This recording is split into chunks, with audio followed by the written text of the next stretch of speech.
Melendi, Rolling Out. It's a pink charger, too. I'm out here.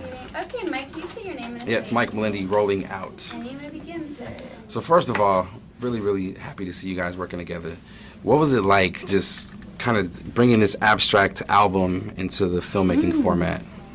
Yeah, I like that you refer to it that way because it really was like Boots' soundtrack accompanies the film, but also I was listening to his You were the whole time, his right? album the whole time, Yeah, and it was sort of that's like cool. a guidance thing through this whole thing, getting into the mind of him and what he wanted to bring across. And so, yeah, it was crazy, and it really is a musical feeling thing after it's all said and done. Yep. The beats, the rhythm, everything in this, it feels very closely tied to Boots' music. So, yeah, I think it was a tremendous inspiration moving forward. And me, having worked in music myself and doing music myself, I just felt like that might be underneath the spirit of this whole thing. It's just It's kind like of the pulse of it, right? Yeah.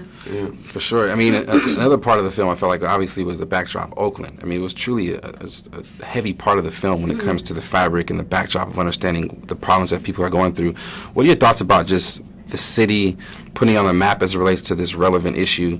And I know you have a lot of ties to Oakland, so like in particular, like what are your thoughts about just being able to show Oakland in this light? Well, you know, it's so exciting to make a film because very often you'll actually make films and it's where the film is set is not actually where you shoot. Right. And I think there's something really important that gets woven into the fabric, into the DNA of a project when you get to shoot where it's set.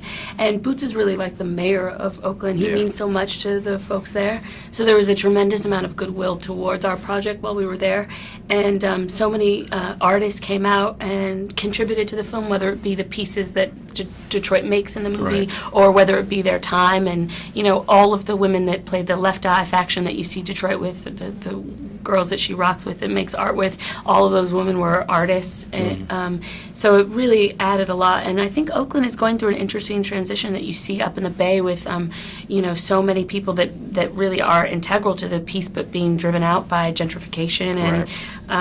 And you see that when the bottom line is not about community but about money, and I think that that's something that this film really speaks to. For sure. In a really essential way. For sure. I mean, I love that you say that because it is about money, essentially, this film, and capitalism, and kind of overcoming the challenges of just what we believe we're supposed to be. So when it comes to, like, you, for example, you put on this white voice, you know, to get further ahead. The idea of having to do that is pretty deep, but it's also very real. Has there ever been a time in your life when you guys felt like, you know, I gotta pretend to be something that I'm not in order to get ahead? Yeah, I think, particularly for me, coming from like a poor part of America where, you know, people that are raised in these areas tend to speak a certain way, move a certain way, do things a certain way. That's not generally accepted in the work world.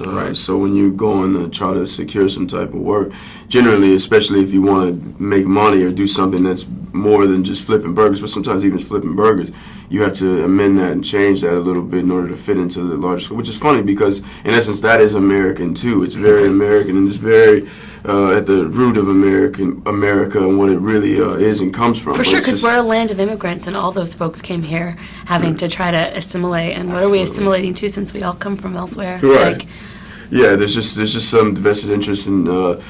There's an idea of what's right, the correct way to speak, which is crazy here, but there's a such thing that exists there. And so for people that don't live in areas that maybe have access to standard education and things of this nature, we speak a little bit different, which is fine. It doesn't mean that you're stupid or less intelligent, but oftentimes you're viewed that way. So in order to not be viewed that way, you got to assume the white voice. You have to speak like this and with it, blah, blah, blah, blah, blah, blah, blah. And it's a game that we have to play, and it really does have deep implications because it goes from people not being seen as smart as to people not being seen as people. Yeah. So, you know, there's and so hopefully that people realize that that's something also to pick up in this movie, pick up on, is that this also has other implications. So. Love that. Great point. I love this film. Look forward to so much more of your work. You guys are rising stars. We look forward to more. Thank you Thank so you much. again. Thank you. Take care. Thanks, Mike. Thank you again.